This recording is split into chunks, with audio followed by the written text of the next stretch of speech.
Kannur Eranholi bomb സ്ഫോടനത്തിൽ മരിച്ച വേലായുധന്റെ അയൽവാസി സീന സിപിഎമ്മിനെതിരെ വീണ്ടും രംഗത്ത്.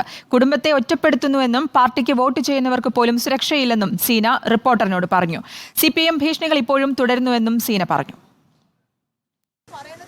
പാർട്ടി കേന്ദ്രത്തിലെ ബോംബ് നിർമ്മാണത്തിനെതിരെ തുറന്നു പറച്ചിൽ നടത്തിയ സീനയ്ക്ക് നേരെ ഭീഷണികൾ തുടരുന്നു. കുടുംബാംഗങ്ങളെയും അമ്മയെയും ഒറ്റപ്പെടുത്തുന്നുവെന്നും പലതരത്തിൽ പാർട്ടി ബുദ്ധിമുട്ടിക്കുന്നുവെന്നും സീന റിപ്പോർട്ടറിനോട് പറഞ്ഞു. ഞാൻ ഒരൊറ്റ രാഷ്ട്രീയക്കാരുടെ പേരും പറഞ്ഞിട്ടില്ല അല്ലെ, എന്നിട്ടും എന്തിനാണ് എന്നെ ടോർച്ചർ ചെയ്യുന്നത്? എൻ്റെ അമ്മയുടെ അച്ഛൻ്റെ സ്വന്തക്കാരൊക്കെ ഈ അനുഭവികളാണ്. ഇവരൊക്കെ ഫോൺ വിളിച്ച് എന്തിനാണ് എൻ്റെ അമ്മയെ ഹരാസ് ചെയ്യുന്നത്? പാർട്ടി കേന്ദ്രത്തിലല്ല ബോംബ് സ്ഫോടനം നടന്നതെന്ന സിപിഎം വിശദീകരണത്തെ സീന തള്ളുന്നു. സ്ഫോടനം നടന്നത് പാർട്ടിയുടെ ശക്തി കേന്ദ്രത്തിൽ തന്നെയാണെന്ന് സീന വ്യക്തമാക്കി.